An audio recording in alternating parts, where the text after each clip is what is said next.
वैशाली की रूपवती नगर वधू, जिसके दरबार में राजा और राजकुमार तक आकर्षित होते थे। लेकिन जब वह बुद्ध से मिली तो जीवन का सच्चा मार्ग समझ गई। यह है अम्बपाली के परिवर्तन की प्रेरक कथा, बुद्ध की 30 कहानियों की सीरीज की 14वीं कहानी। नमस्कार। आज हम प्राचीन वैशाली की एक बहुत ही अनोखी कहानी में उतर रहे हैं, अम्बापाली की कहानी। हाँ, और इसके लिए हमारे पास जो स्रोत हैं वो है विनय पिटक और थेरीगाथा जैसे बौद्ध ग्रंथ। बिल्कुल। विनय पिटक जो बौद्ध मठों के नियम वगैरह बताते हैं, और थेरीगाथा वो वरिष्ठ भिक्षुरियों की गाथाएं, है ना? सही कहा। और ये कहानी है एक बहुत मशहूर नगर वधू की, जिनके जीवन में एक बड़ा मोड़ आता है जब वो गौतम बुद्ध से मिलती हैं। तो थोड़ा समय का अंदाजा दें, ये कब की बात है? ये बात है करीब 5वीं शताब्दी ईसा पूर्व की। बुद्ध उस समय अपने जीवन के कह सकते हैं अंतिम पड़ाव में थे और वैशाली पहुंचे थे। और अम्बापाली वो सिर्फ खूबसूरत नहीं थी, उनका रुतबा भी काफी बड़ा था उस समय। हाँ, बिल्कुल, वो बहुत प्रभावशाली थीं।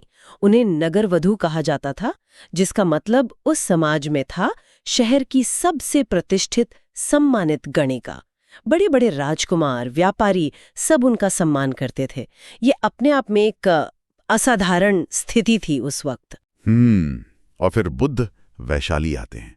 यहीं से कहानी में असल मोड़ आता है ना? हाँ, जब बुद्ध आए तो अम्बपाली ने उन्हें और उनके शिष्यों को भोजन के लिए आमंत्रित किया। अच्छा। लेकिन शायद ये बात सबको पसंद नहीं आई। नहीं, बिल्कुल नहीं। शहर के कुछ लिच्छवी राजकुमार थे, क्षत्रिय थे वो लोग। उन्हें ये बात बहुत बुरी लगी। उन्हें लगा कि भाई बुद्ध जैसे आध्यात्मिक व्यक्ति को एक नगर वधू का निमंत्रण स्वीकार नहीं करना चाहिए। तो यहीं पर वो टकराव हुआ। बुद्ध का क्या रुख रहा इस पर? और देखिए, बुद्ध का जवाब ही इस कहानी का सार है एक तरह से।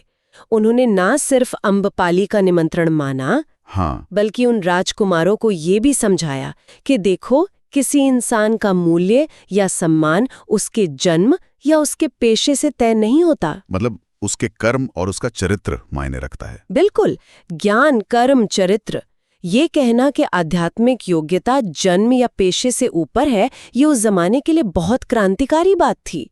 इसने सीधे सीधे उस वक्त के अभिजात्य वर्ग को चुनौती दी। वाकई ये सोचने वाली बात है कि उस समय ऐसा कहना कितना बड़ा कदम रहा होगा। अच्छा, तो फिर बुद्ध और उनके शिष्य अम्बपाली के यहाँ भोजन पर गए? हाँ, वे गए। अम्बपाली ने बहुत श्रद्धा से उन्हें भोजन कराया, भिक्षा दी। और वहाँ क्या हुआ? सिर्फ भोजन या कुछ और भी? भोजन से ज्यादा महत्वपूर्ण था बुद्ध का उपदेश जो उन्होंने अम्बपाली को दिया। क्या कहा उन्होंने? उन्होंने समझाया कि देखो, ये जो जवानी है, ये सुंदरता, ये धन दौलत, ये सब चीजें टिकने वाली नहीं है। ये बदलती हैं, ढल जाती हैं। नश्वर है मतलब? हाँ, नश्वर। असली मूल्य तो सत्य का है, करुणा का है, ध्यान का है, मन की शांति का है। ये चीजें हैं जो हमेशा साथ रहती हैं। और इन बातों का अम्बपाली पर गहरा असर हुआ होगा? बहुत गहरा। कहते हैं कि ये शब्द सीधे उनके दिल में उतर गए। ये सिर्फ एक लेक्चर नहीं था, ये उनके लिए जीवन बदलने वाला अनुभव था। तो क्या उन्होंने तुरंत कोई फैसला लिया? मतलब क्या वो पहले से कुछ आध्यात्मिक खोज में थी? स्रोत बताते हैं कि बुद्ध के शब्दों ने उन्हें अंदर तक झकझोर दिया। उन्हें अपने जीवन की क्षण भंगुरता का एहसास हुआ और एक गहरे अर्थ की तलाश महसूस हुई। और इसी वजह से उन्होंने... हाँ, इसी अनुभव ने उन्हें प्रेरित किया कि वो अपना ये सांसारिक जीवन, अपनी शोहरत, अपना इतना सारा धन, वो सब छोड़ दें। सब कुछ छोड़कर भिक्षुणी बनने का फैसला? बिल्कुल। उन्होंने बुद्ध से दीक्षा ली और संघ में शामिल हो गईं।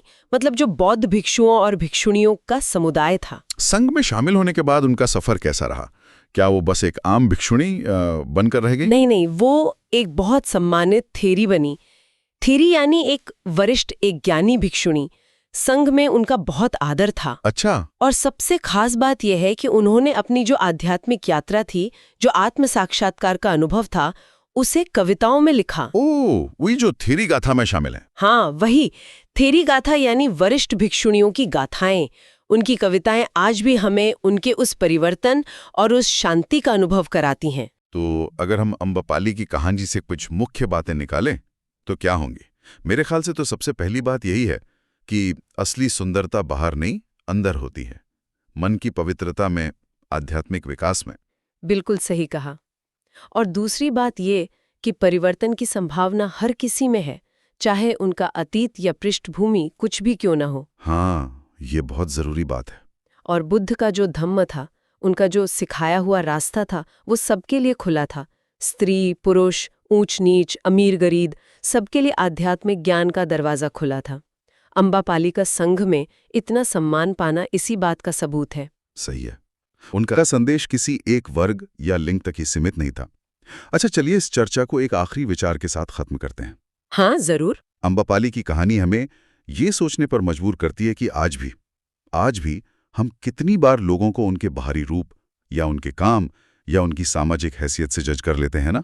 हाँ, ये तो होता है। शायद हम ये भूल जाते हैं कि हर इंसान के अंदर बदलाव की, गहरे आत्मिक विकास की वैसे ही क्षमता छुपी हो सकती है जैसे अम्बापाली में थी, जी बिल्कुल। जिसे हम शायद पहली नजर में देख ही ना पाएं। बिल्कुल। ये कहानी याद दिलाती है कि हमें शायद थोड़ा और गहराई से देखने की जरूरत है, बाहरी दिखावे से परे जाकर।